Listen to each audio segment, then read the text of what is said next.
Salve, salve, rapaziada, ligado aqui na Sonora, beleza? Pois é, gente, hoje eu tô muito feliz, mas muito feliz mesmo, porque é um programa que eu tava a fim de fazer, ó, já tem uma cara, e é um problema sério esses músicos da cidade, né, bicho? Todo mundo com a agenda muito lotada, a minha também, aí o dia que dá pra um, não dá pra outro, mas enfim, hoje deu pra juntar os dois parzinhos de jarra aqui, vamos dizer assim, né? Um grande amigo que eu tenho alegria mesmo de receber, e partilhar coisas boas, né? Como eu sempre digo, que eu gosto de conversar e partilhar coisas boas.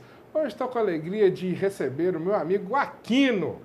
E aí, beleza, meu brother? 100%. Massa. Até que fim deu certo, né? Até que enfim, né, bicho? Já tem uns 3 anos que nós vamos tentar marcar essa por aí, conversa. no mínimo. Né? Aquino, queria assim, abrir espaço mesmo, te agradecer de estar aqui. Né? Você trouxe a Marineuza. Marineuza não está aparecendo, não, mas já apareceu esses dias para trás aí no programa da Vanesca, né? Vocês já conheceram a Marineuza aqui na Docum TV também, né? Sua esposa. Mas antes da Marineuza chegar, ou não sei se foi antes, foi depois, sei lá como é que é esse negócio, você tem uma história bacana, cara, né? No seminário lá do Carmelo Descalço. Então eu queria puxar o papo, acho que foi na época que a gente se conheceu, né? Quando você era postulante, ou antes de ser postulante? Postulante. Era postulante, né? Uhum. Do Carmelo Descalço. E a gente conheceu tocando na igreja e tudo. Uhum. Eu queria que você contasse um pouquinho dessa história pra turma, pra depois a gente puxar um outro papo, que aí é um outro papo muito interessante também, falando sobre aula de música, que é importante. O Aquino é um grande professor. Tenho certeza que tem muita gente aí que toca hoje profissionalmente, está assistindo a gente, que foi aluno do Aquino. Mas vamos puxar esse papo um pouquinho antes da Marineuza aparecer aí, né? Como é que foi? Antes da Marineuza veio o Frei Jorge. Antes da Marineuza veio o Frei Jorge, realmente. Então, quando eu comecei a participar da igreja lá no Carmelo, né, que é a Paróquia Nossa Senhora do Carmo, então eu sempre fui aproximando um pouco da igreja, até que eu conheci o Frei Jorge. Né? Frei Jorge você conheceu, conhece, né? É uma pessoa fantástica e muito cativante. Tá doido. Né? E através de trabalhos de retiro, de encontros e tudo que a gente trabalhava junto ao Frei Jorge, ele tem um dom assim de fazer com que a gente se apaixone por Deus. Né? É uma coisa bacana que eu vejo nele, é um amor, uma paixão mesmo que ele faz com que a gente sinta por Deus.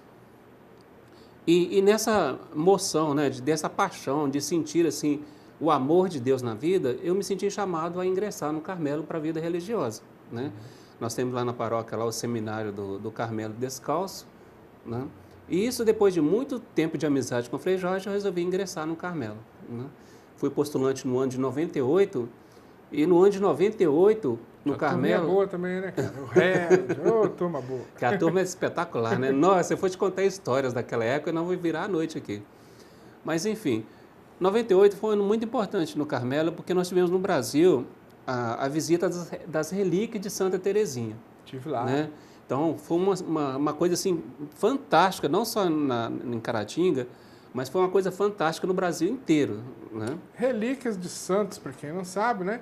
Depois que o santo morreu e tudo, guardado os ossos, guardado, às vezes, um objeto, uma roupa, né? E a igreja guarda isso com um carinho, né? Um carinho, verdade. E as relíquias de Santa Teresinha, nesse ano, eu lembro muito bem, estava viajando o mundo e como tinha o Carmelo aqui em Caratinga, ela veio ficar uns dias aqui no Carmelo.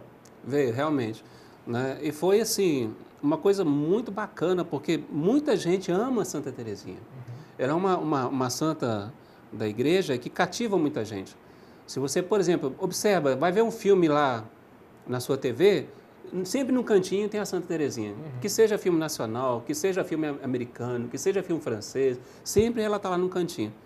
Então ela é muito cativante. Acaba sendo a cara do Carmelo, verdade, assim, pra quem não conhece, né? Ela é cativante. E ela também ensinou, né, nos ensinamentos dela, que Deus não é aquele carrasco que fica lá em cima, de cara feia, olhando para você, não. Que a igreja, que antigamente se acreditava muito nisso, né?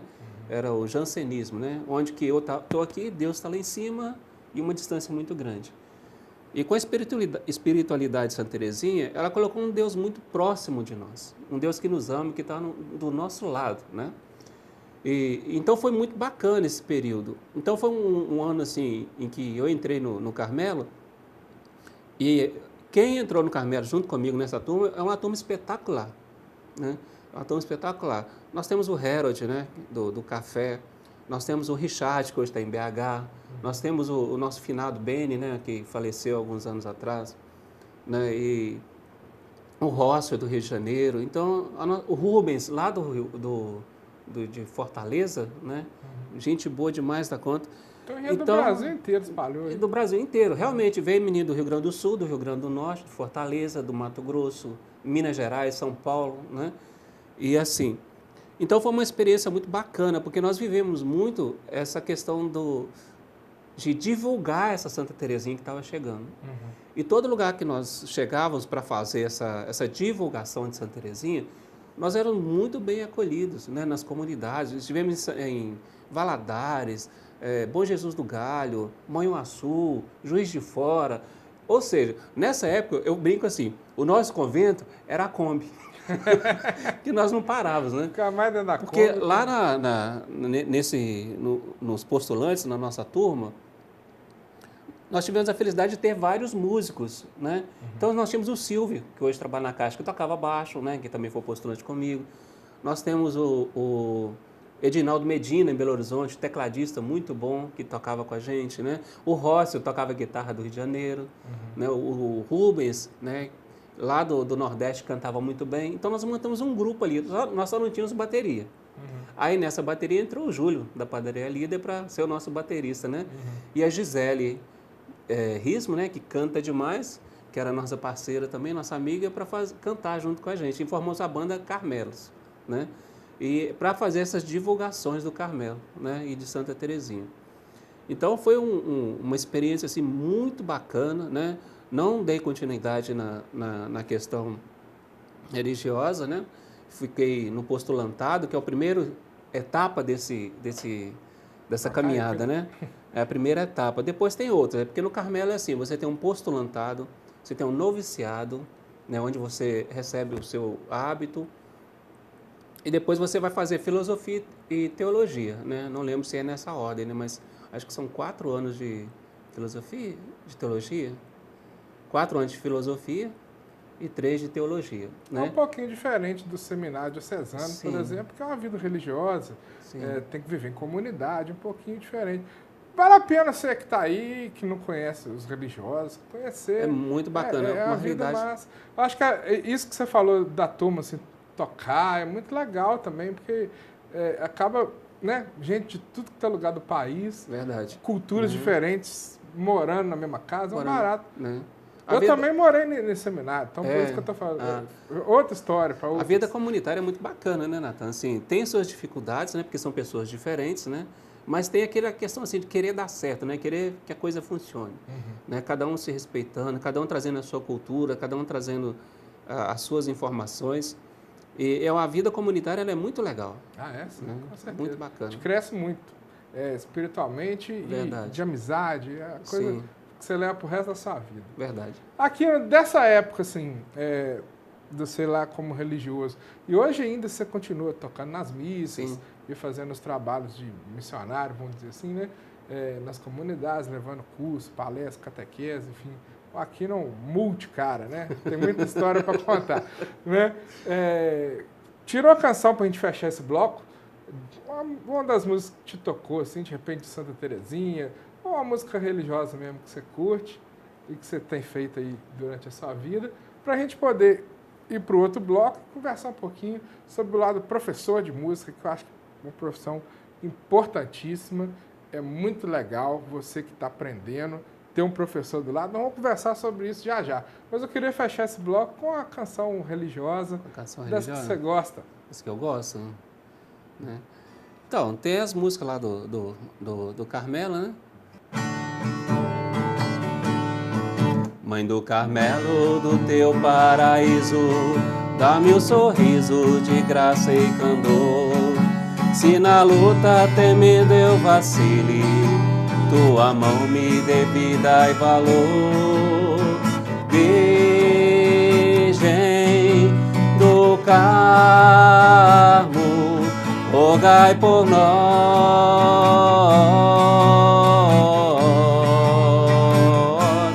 rogai por nós,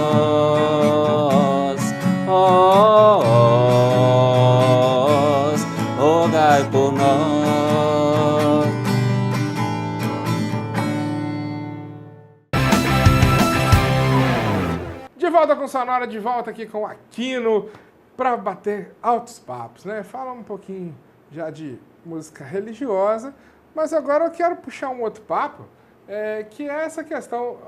Tipo assim, o Aquino é um pouquinho mais velha guarda do que eu. Vocês acham que eu sou da velha guarda? O Aquino é um pouquinho mais. Né, Aquino? Puxar esse papo, cara, porque assim, a gente queria falar muito sobre sucesso das aulas, mas ninguém nasce formado, ninguém nasce sabendo tudo, ninguém nasce com todas as experiências que o Aquino já tem um tempo, né? Até dos alunos que o Aquino tem aí, um monte de cara famosinho aí, tem um mito, tem uma lenda no meio do negócio, né? Né, Betinho? Um abraço. Gosta de sacaneia. Mas, enfim, era bem difícil antes, né, cara? Eu lembro de alguma coisa, assim, o acesso a instrumento musical, o acesso à informação, acesso à aula mesmo. Por exemplo, na minha época tinha só revistinhas que comprava na banca, né? Era a coisa mais tecnológica que a gente tinha. Verdade. E isso mudou muito, assim. Mudou o jeito da aula também, porque tem muita coisa na internet hoje. Como é que era? Conta pra turma aí. Eu acho que assim, é valioso, assim, quem viveu o não ter o acesso igual você viveu. Eu acho que isso é legal de partilhar com a turma. Então, quando nós começamos, né, eu falo nós porque a nata aqui da música de Caratinga, vamos dizer assim, eu tive a felicidade de crescer junto, né? Então eu cresci junto com o Jusceli, né, da Banda Chama, eu cresci junto com o Batista, né, batera, junto com o Betinho, né, o Mito. Então nós crescemos juntos. A lenda, né? o Mito é o Marco. Né? O Marco que também, né? Cara, o Marco, pra você ter uma ideia, eu fui com o pai do Marco na casa dele levar para ele a primeira guitarra, você acredita? Olha só. Fui lá testar a primeira guitarra pro Marco, né? O saudoso pai dele, o Antônio, era meu amigo, né? E fui na casa dele levar a primeira guitarra. Mas voltando lá atrás, quando nós crescemos, primeiro, informação era muito pouco. Uhum. Como você disse, nós tínhamos mais ou menos revistinhas, né? Para tirar, ver algum desenho e tudo, mas ficava muito limitado, né? Professores nós tínhamos muito poucos naquela época, né? Às vezes professores tinham longe, né? Mas a gente não tinha. Eu me lembro que eu conheci o pai do Jusceli, era meu amigo, né? O seu Oswaldo, né? Que era muito bacana. E reza a lenda que ele também era violeiro dos Violeiro, compositor, né? Muito talentoso, né? O Jusceli não nega a raça não, né? Ele puxou e puxou bem, né? Então a gente tinha muito pouca informação na época, né? E, além de pouca informação, o instrumento era super difícil. Para você ter uma ideia, nessa época eu tive a felicidade de ter uma guitarra tonante, né? Que na época era a nossa Fender, né? Era top. Era o top da nossa época, né? E pela felicidade de ter essa guitarra, ela foi uma guitarra que iniciou várias pessoas na música, por exemplo, né? Jusceli começou a tocar nessa guitarra, né? O Betinho, né, tocava nessa guitarra. O Emerson Tico, né, antiga da banda... Da Banda Mil. Banda Mil, né, o Tico da Banda Mil, meu amigo até hoje, produtor hoje lá em BH, também nessa guitarra. O Tico fica só hoje tirando onda, tá vendo? Ibanez, Jane, Ghost Vai, enfim. Começou na tonante do Aquino. Começou legal. na tonante. A tonante Starlight. Ó, top né? nas baladas. Top, né? Então, mas enfim, o instrumento era difícil de ter. Para você ter uma ideia, o Jusceli, depois de um certo tempo, ele arrumou um pedal para tocar guitarra. O pedal tinha 3 efeitos. Se não me engano, era distorção, eco e sirene. Nossa, sirene mesmo? Sirene. Que massa. Uma hora eu perguntei, né? Esse pedal tinha 3 efeitos. Se não me engano, era distorção, eco e sirene. Se apertava, Que bacana, hein? Então, a gente tinha muito pouco recurso, né? Quando surgiu uma primeira guitarra bacana numa loja aqui de Caratinga, aquilo ali, quem era músico, igual nós tínhamos essa aspiração a ser músico, a gente via para ficar na frente da vitrine da janela, namorando, da loja, namorando essa guitarra, né? O Betinho mesmo saiu do Bairro das Graças, cadê o Betinho? Tá lá na loja namorando a guitarra. Tá olhando né? a guitarra. Mas E também não né? era acessível de preço também, né? Não, era tudo caro, muito né? caro, né? Era tudo muito caro, a gente não tinha esse acesso. Principalmente não. as coisas importadas, era muito complicado. Hoje já é caro, assim, mas era muito Na caro. verdade, não tinha. Era proibido a importação na época. Para quem quisesse importar, tinha que pagar um preço absurdo ou trazer como coisa não legal, né? Depois que abriram a importação, não tinha. E no aprendizado, nós tínhamos as revistas mesmo, né, para ler alguma coisa, e quando nós queríamos tirar alguma música, teria que ser na raça que a gente falava, né? A gente tinha em casa o bolachão, né, o vinilzão, Vinil? né? A gente colocava o vinil para rodar, segurava ele para diminuir a velocidade para poder ouvir aquilo ali. Ah, eu acho que isso aqui, eu acho que isso, aquilo outro, né? E aí vai, né? Tinha as fitas também, fita cassete, né, pequenininha. Eu tava brincando aqui, eu cansei de ficar segurando o REC, o pause, assim, no gravador, e a rádio tocando a música ali. Sim. Só essa que eu quero. Aí saltava Uhum. correndo. E aí, às vezes, vinha o cara da rádio e botava a vinheta em cima. Justamente na parte que você queria, né? Não, cara, queria ouvir. Acontecia isso demais. Acontecia. Né? Não, era uma aventura.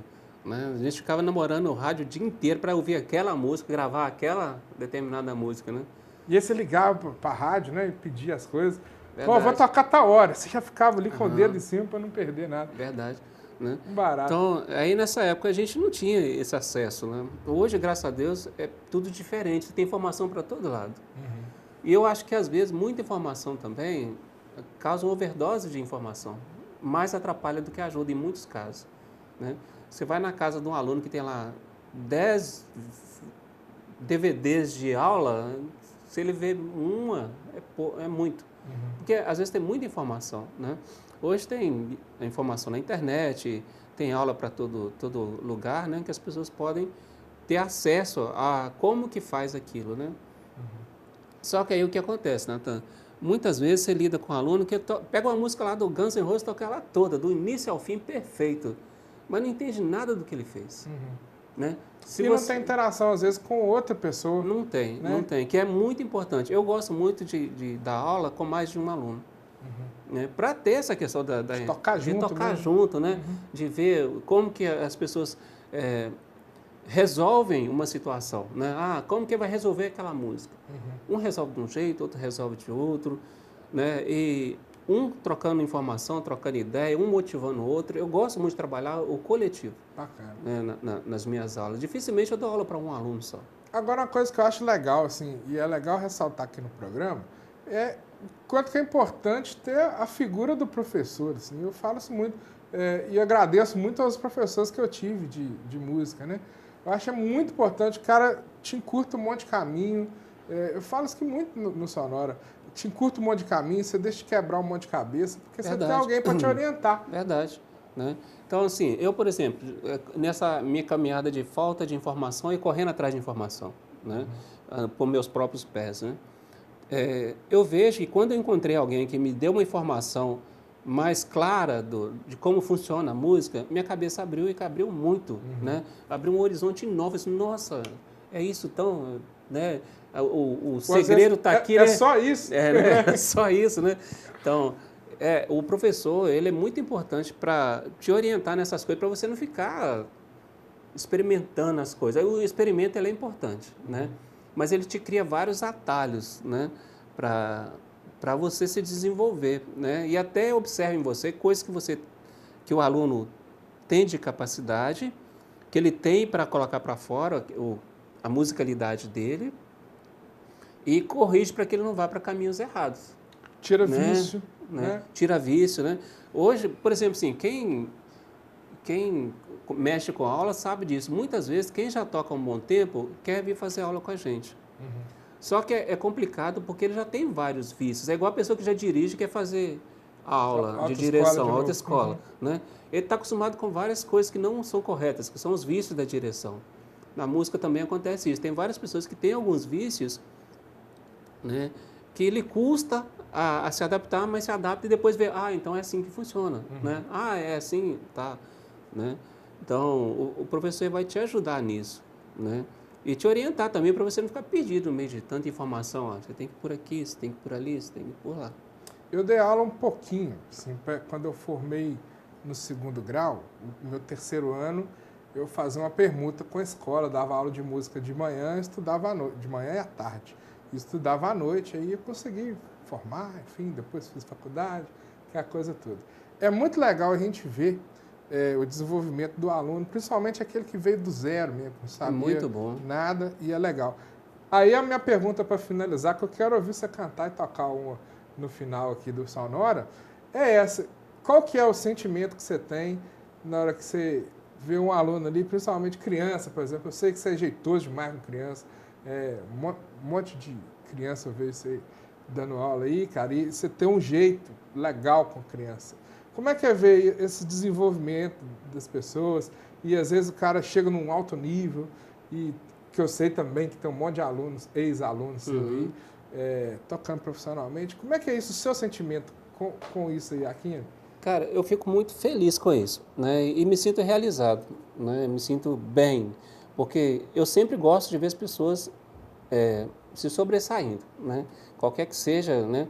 Igual eu toco guitarra, você toca guitarra, se você está sobressaindo, cara, eu não tenho inveja de você. Eu quero que você vá embora, né? Toca. Se você, igual, quantas vezes, né? Chegou, Natan, empresta uma guitarra. Natan, empresta um violão. Ô, Natan, o violão tá aqui, né? A gente troca essa informação. Ué. Né? E com tantos outros, a gente não tem aquela questão de querer prejudicar o outro, né? Eu quero sempre o melhor das pessoas, né? Eu falo aqui muito um negócio que é interessante, e eu acho que é a maior verdade que tem. Melhor rede social que existe, gente, é fazer um som com os amigos. Melhor. É a melhor rede social que tem. Verdade. Né?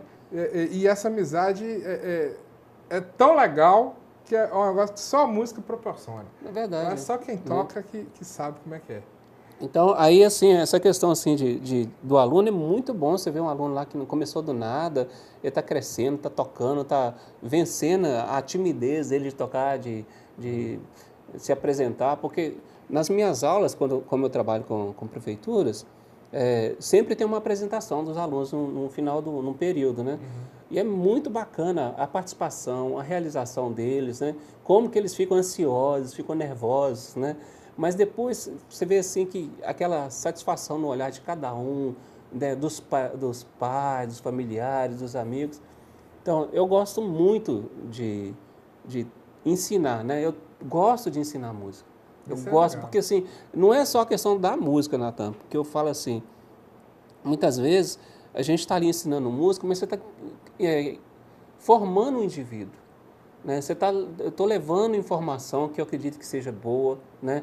Eu estou levando uma vibração boa, estou levando assim, eu tenho alunos de várias religiões, né? Respeito todas, né? Combino bem com todas, não tem problema com nenhuma, né? Tem alunos que vêm de diversas realidades, né? Seja rico, seja pobre, que seja, enfim, né? De várias realidades, né? Mas você está sempre procurando tirar o melhor das pessoas. Tirar o melhor das pessoas e dar essa questão de uma formação, de uma amizade, de um parceiro que está ali, ó, para a vida, eu estou aqui do seu lado, cara. E a sensibilidade que é importante de um professor. É isso que é o diferencial. Verdade. Né? Aquino, cara, brigadaço você ter vindo aqui, meu brother. Cara, foi um prazerzão. Volta mais! Volto.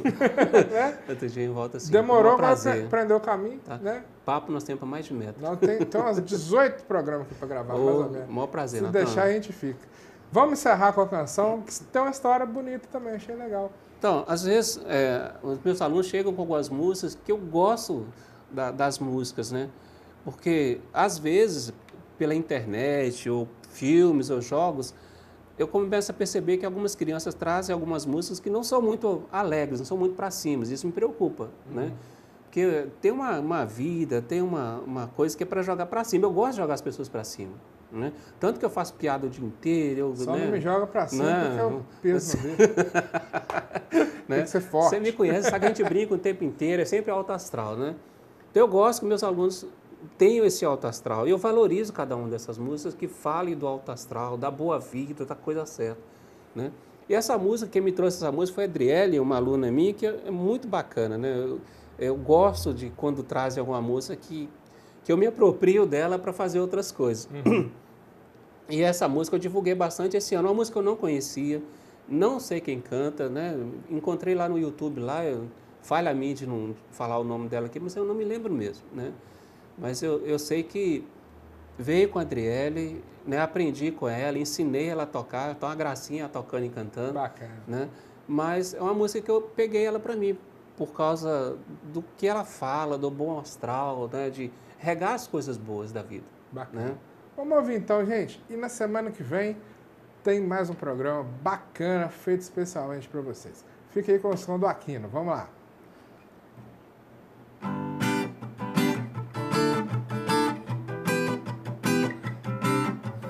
E se a vida fosse um jardim, iria regar só as flores do bem.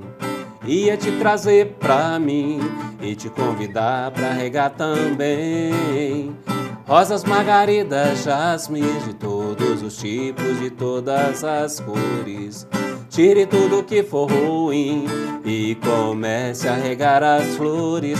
Regue comigo, oh, regue comigo, amor. Regue comigo, oh, regue comigo, amor. Regue a flor do amor. E se a gente cuidar, mais bela ela será. Regue também outras mais, a flor da amizade, do respeito e da paz. Regue a flor do amor. E se a gente cuidar, mais bela ela será. Regue também outras mais, a flor da amizade, do respeito e da paz.